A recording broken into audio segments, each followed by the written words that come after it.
그 이후에 바이든 행정부에서 대중 정책을 펼친 걸 보면 트럼프는 파트너들 동맹국들을 다 무시하면서 그냥 혼자서 했던 거고 바이든은 동맹국 파트너를 다 뭉쳐가지고 다 같이 압박을 하자. 그리고 동맹국 파트너들의 이해관계는 우리가 어느 정도 챙겨주겠다. 중국 지도부들은 바이든 정부에서 받는 압박이 더 크고 그러다 보니까 그래 바이든보다 차라리 트럼프가 낫지 않을까 하는 그 생각을 하게 되는 거죠.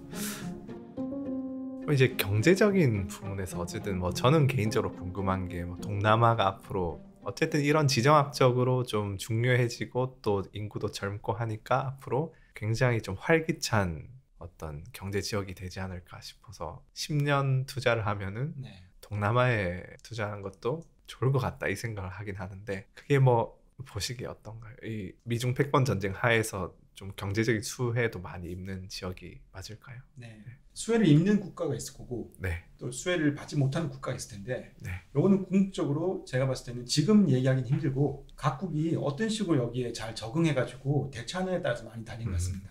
그리고 전반적으로 동남아 국가들이 이제 성장을 만들어낼 거는 명확해요. 이미 지금 발달 단계가 그렇게 높지 않기 때문에 조금만 노력해도 성장이 나올 거고 그쵸. 또 여기에 대해서는 인도도 마찬가지고 네. 그래서 이제 앞으로 국제 성장을 봤었을 때 뭐 인도 그다음에 동남아에서 성장이 나올 거라고 다들 예측을 하고 저도 거기에 동의하는 입장입니다. 다만 이제 동남아시아 국가들도 보면 각국이 가진 문제점이 있어요. 그래서 이게 지금은 워낙 기저가 낮기 때문에 조금만 해도 성장이 나오겠지만 네. 어느 순간부터는 더 고성장을 이뤄내고 질적인 성장을 이루어내려면 체제를 투명하게 해야 되는 거고 룰을 투명하게 해서 차별을 없애야 되는 거고 뭐 자본이 아니면 기업가들이 투자해가지고 거기에 혜택을 누릴 수 있게 이런 것들을 개선해 나가야 되는 거거든요. 네. 근데 거기에 대해서는 아직도 싱가포르 제외하고 동남아 국가들이 좀 부족한 부분이 있으니까 네.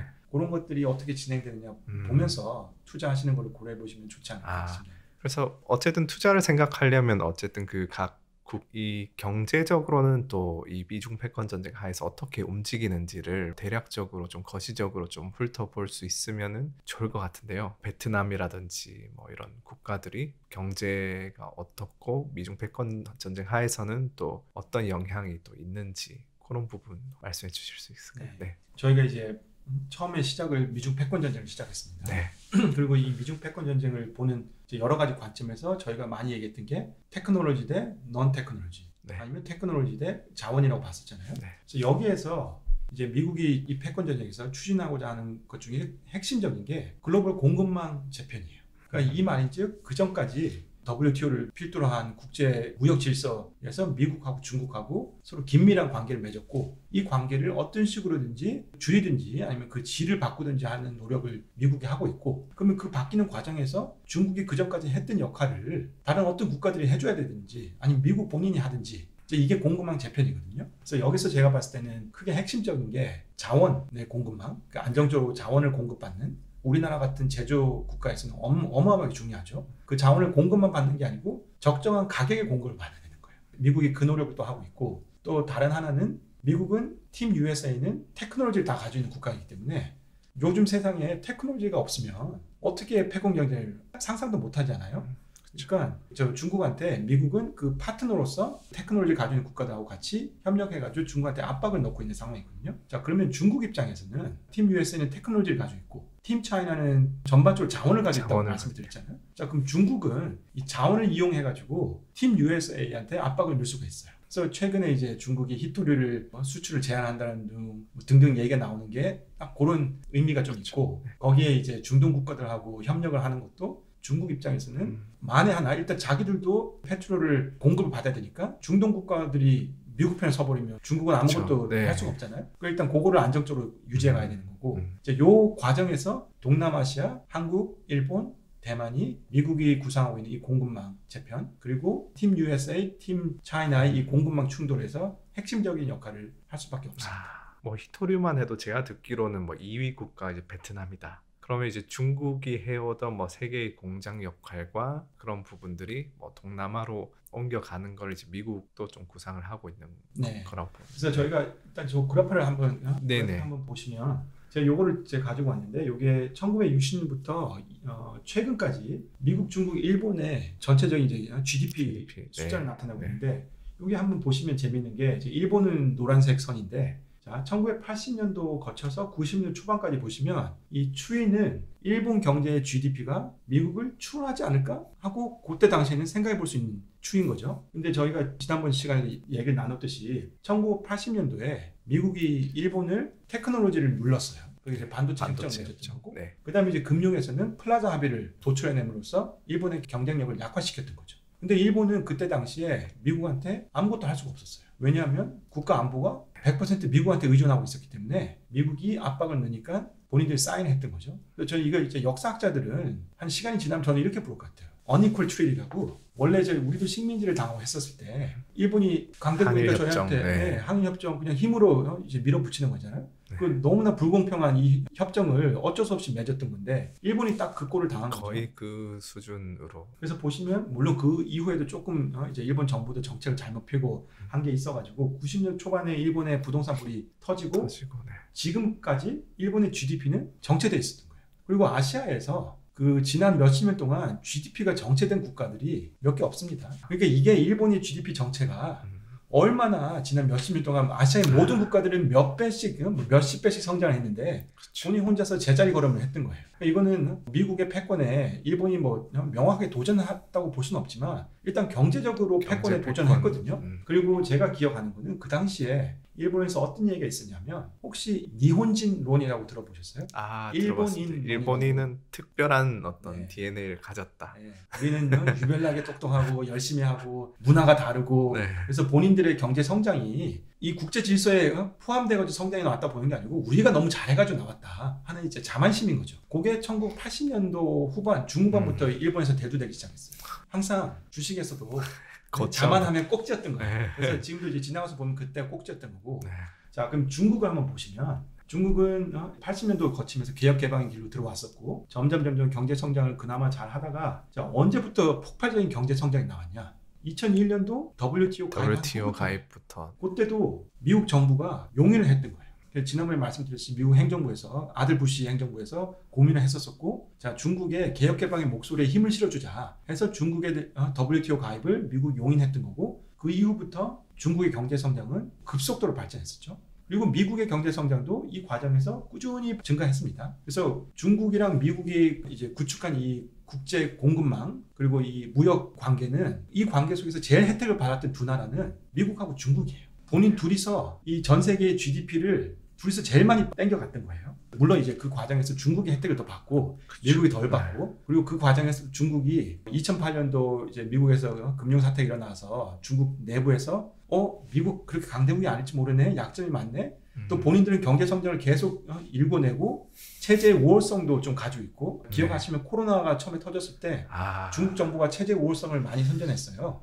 저 기억하시죠? 미국 회사에 있을 때 저희 팀의 중국애가 저한테 그 얘기 했어요. 미국을 봐라 이렇게 사람들이 말도 안 듣고 얼마나 혼란스럽냐. 네. 중국은 딱 공산주의 체제이기 때문에 일사불란하게 이럴 때 딱 위기에 대응할 수 있다. 이 얘기를 했었거든요. 네. 1년 후에 조용하더라고요. 네.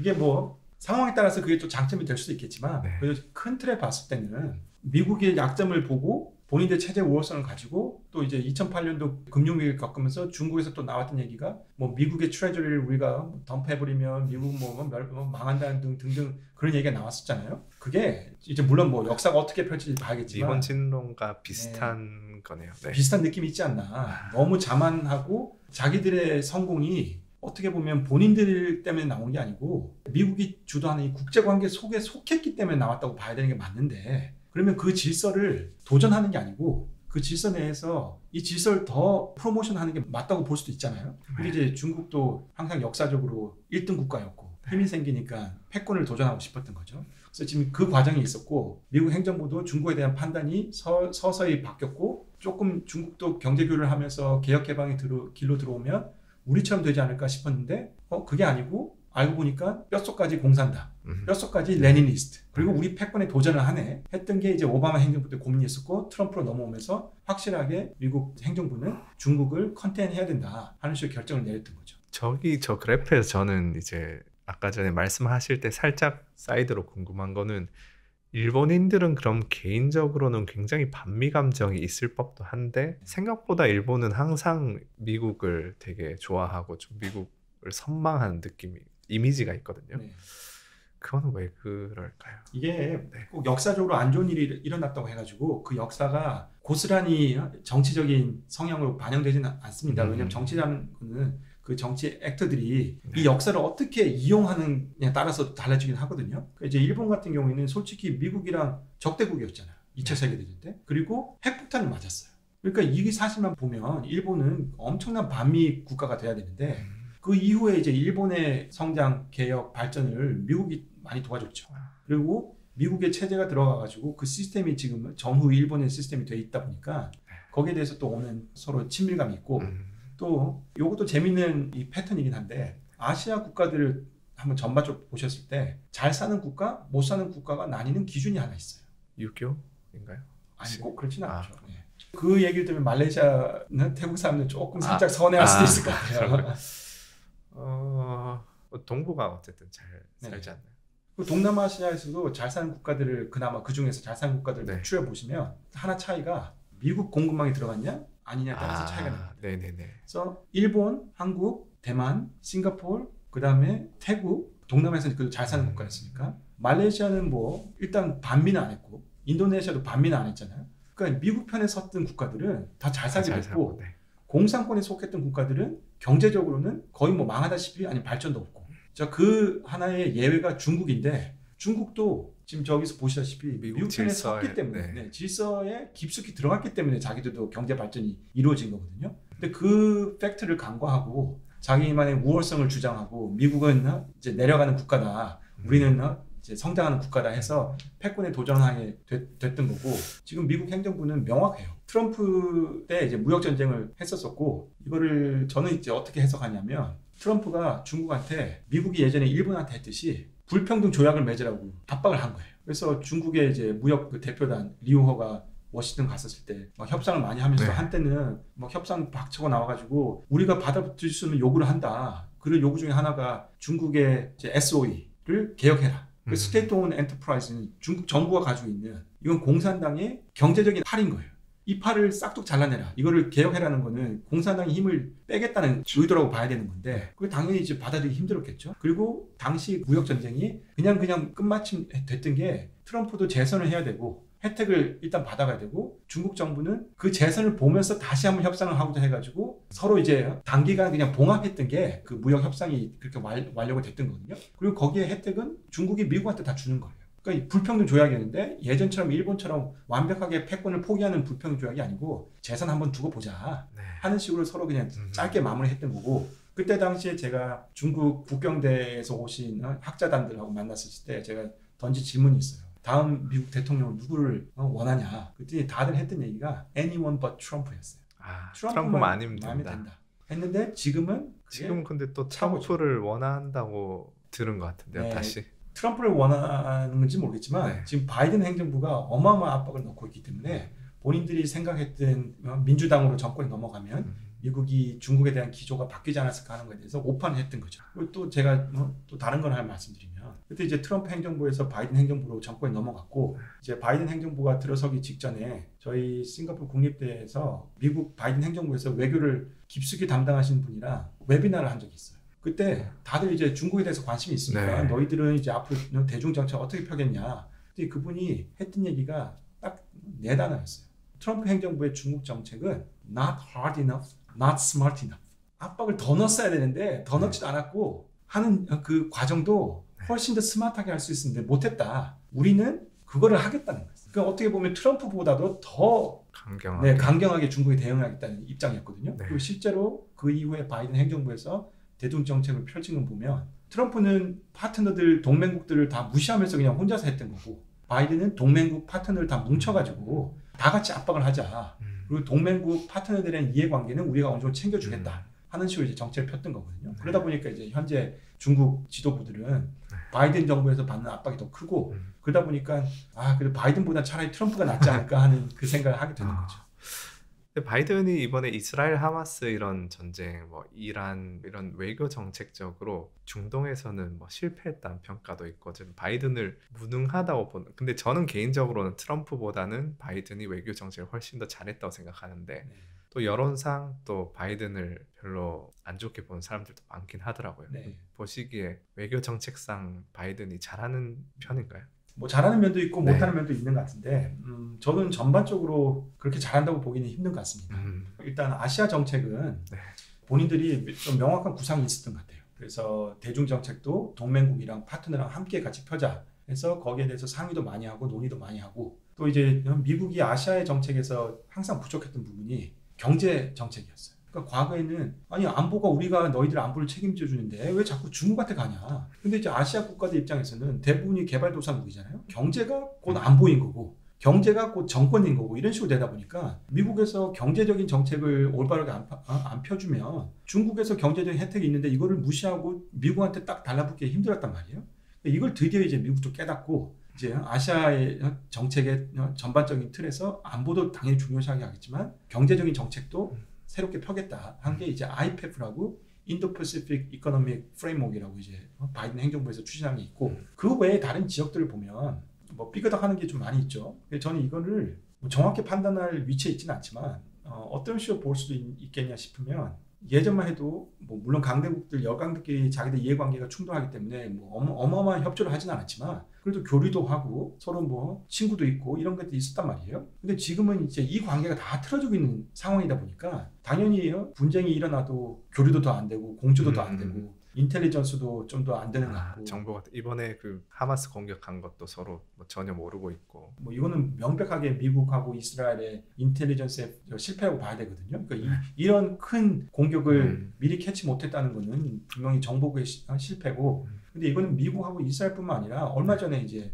러시아에서도 바그너가 쿠데타를 일으키려고 했잖아요. 푸틴은 그걸 몰랐어요. 근데 미국 행정부에서는 이거를 며칠 전에 도청을 해가지고 알았었거든요. 그러니까 이제 러시아 내에서 내부 인텔리전스도 자기들 실패를 하고 있는 거고 또 중국도 한번 보시면 그 중국의 최근에 그 외교부장 친강이라는 분이 경질됐습니다. 그리고 지금 국방부 장관도 경질됐다고 봐야 되는 게 맞아요. 지금 몇 달간 공식 석상에 나타나지도 않고 또 다른 중국 군부의 수뇌부들도 몇 명이 경질된 사건이 있어요. 이분들이 전부 다 시진핑 정권 내에서 이제 성장을 하신 분들이에요. 자, 그러면 이거를 지금 중국 지도부 내에서 시진핑의 권위에 대해서 도전하는 거냐 하고 해석을 해볼 수도 있는 거고 여기에 대해서는 저는 증거가 명확하게 없기 때문에 답을 드릴 수는 없고 그런 해석도 가능하고 그게 아니면 시진핑 체제는 공고한데 시진핑도 인텔리전스가 지금 부족하다. 이렇게 경질할 정도의 사안이면 큰 사안인 건데 이거를 외교 장관까지 부장까지 시키고 난 다음에 알 정도면 그 전에 뭐 인텔리전스 어떻게 수집을 했길래 이런 일이 일어나냐. 모르다가 이제 크고 나서야 이제 뒤늦게 알고 네. 한 발짝. 그렇죠. 그러니까 지금 이 강대국들이 다들 인텔리전스가 살짝 삐끄덕삐끄덕 하고 있는 상황이고 이게 아마 그 전에는 좀 교류가 있어서 좀 더 쉬웠던데 네, 서로 이제 정보 교류와 보안부에서도 서로 좀 네. 공조를 하고 했는데 어쨌든 전 세계가 파편화되고 패권 전쟁 하에 들어가면서 다들 뭐 이제 교류가 끊기고 뭐 그런 상황이기 때문에 좀 힘들지 않나. 그러면서 외교도 좀 더 힘들어지는 네. 건가요? 그렇게 보는 게 좀 맞지 않나 하는 생각입니다. 네, 알겠습니다. 어쨌든 다시 본론으로 들어가서 어쨌든 이 글로벌 공급망 재편, 어쨌든 미국의 미중 패권 전쟁 하에 대중 정책 하에서 점점 이제 동남아로 흘러가고 있는데 그 공급망 한번 크게 하이 레벨에서 거시적으로 한번 네. 요약을 해주시면 네, 좋겠습니다. 알겠습니다. 여기도 네. 지금 현재 진행형이기 때문에 앞으로 일이 어떻게 벌어질지는 정확히 알기는 예단하기는 힘듭니다. 네. 하지만 지금까지 일어난